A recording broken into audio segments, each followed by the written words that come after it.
Hi everyone, thank you so much for joining in this lesson. Today we are looking at articles. In the previous lesson, we looked at determiners. And as we looked at determiners, we mentioned articles. And we gave examples of how they work.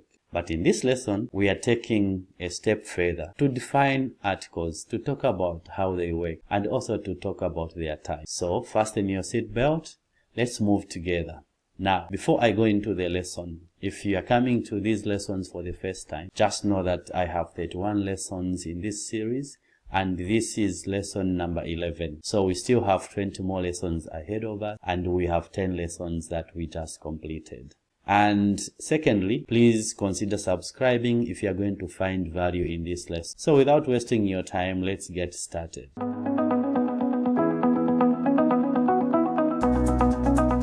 Articles are words that define a noun to be specific or general. Or articles are words that define nouns specific or general. They answer the question like, are we talking about something specific or are we talking about something general? What do we mean? Imagine a situation where a girl passes and we talk about this girl. She's a well-behaved girl.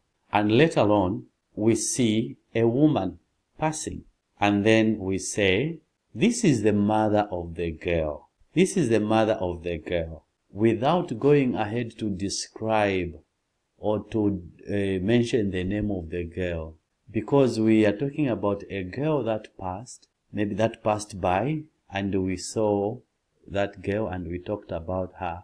We've got that background information. So when we see her mother, we just say this is the mother of the girl. So therefore the word there is being used to talk about a specific girl that the speaker and the listener has information about. They all have prior background knowledge about that person.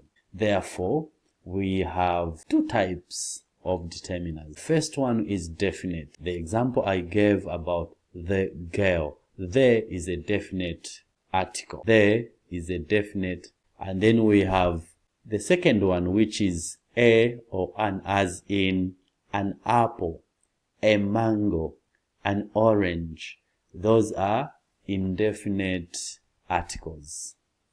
Therefore, definite articles talk about specific instance, people or things, meaning that we are talking about people that we know already or we have already mentioned. And then indefinite talk about things in general or things we have not already mentioned. So if I was writing a paragraph, I would say something like this. I saw a girl. The girl was sweeping. Now, look at these two sentences. The first time I talk about this girl, it's just in general. It could be any girl. But when I talk about her the second time, I say the girl was sweeping because I've already mentioned her. Definite articles refer to specific nouns, and these nouns are known by the speaker and the listener. And these nouns could be both singular and plural, as well as countable or uncountable. Let me give you specific things that we can talk about. When we say the car parked outside is mine, the car. If you're talking about the car, it's your car, you already know it, right? So you cannot say a car parked outside is mine. You say the car, it's a specific car, your car. Another example, the apples on the table are fresh. You could be telling someone about the apples. So you're saying the apples, and these are the apples maybe that are within the reach of the speaker and the listener. Then sometimes we talk about unique objects or concepts. These are unique in the sense that maybe they naturally exist and everyone knows about them. Like the sun, you cannot say a sun because there is only one sun. At least in the part of the world, we have one sun. So when we talk about the sun, it's always the sun because there is no any other sun. It's just that sun. The sun that you see is the sun that I see. So in a way, we've got prior knowledge about the sun. The internet has revolutionized communication. Again, internet is internet in America, internet is internet in Australia. So we cannot say an internet, unless you are using internet as an adjective, for example, an internet cafe, because there are so many internet cafes, right? So if you say an internet, it could be any internet cafe, as opposed to the internet cafe, okay? And we use definite articles to talk about things that we have common knowledge, shared knowledge. For example, could you close the door? If I say close the door, obviously it's the door that you are close to, or the door that's in the house where both of us are. So that's how we use definite articles. Lastly, we use actually not the last one. We use definite articles for geographical purposes. For example, the Amazon River is the largest. You cannot say a Amazon. It's always the Amazon River. We also use them for superlatives when you are doing comparison. She is the best player on the team. She is the best. You cannot say she is the best player on a team. On a team, we say on the team. Okay?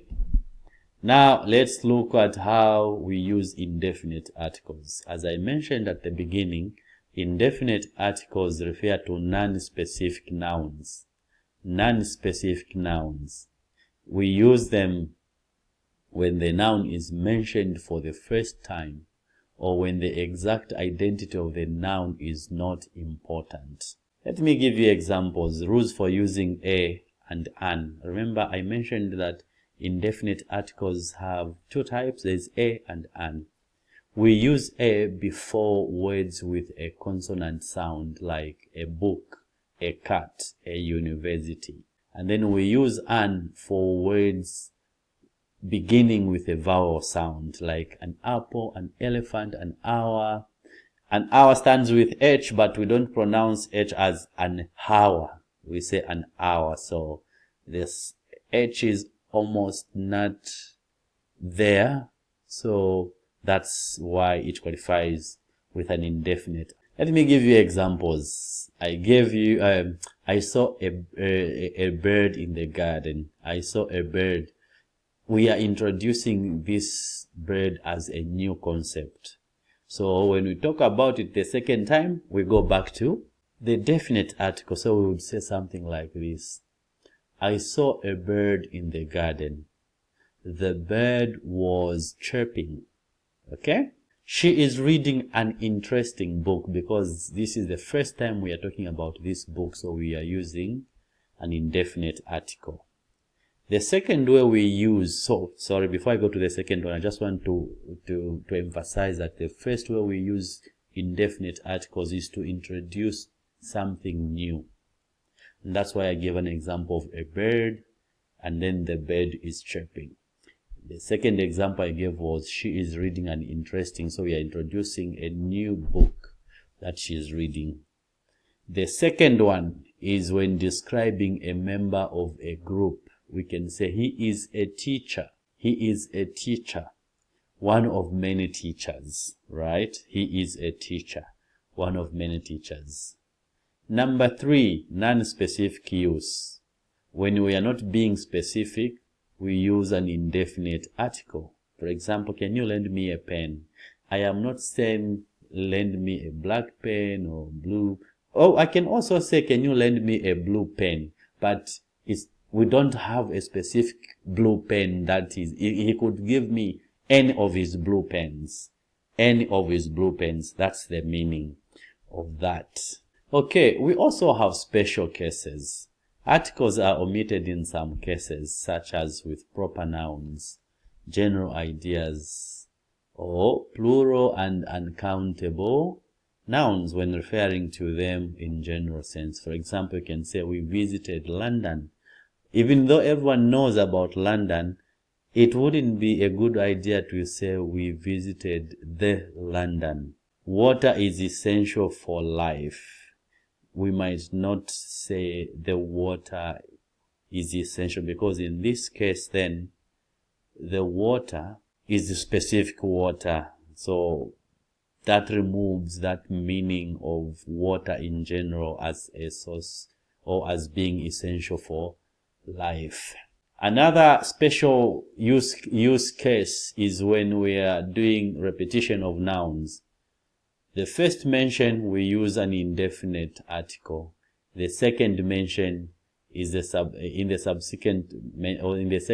second and other mentions that come after, we use a definite article. For example, I gave you an example of I saw a bird, but this time let me change.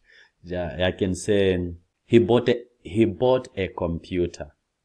The computer he bought was very fast. He used it to play games and to make lessons. Therefore, I would love to buy that kind of computer because it's very fast. Okay. If you've got questions, please ask. We are going to end here for this lesson for today. I'll see you in the next lesson.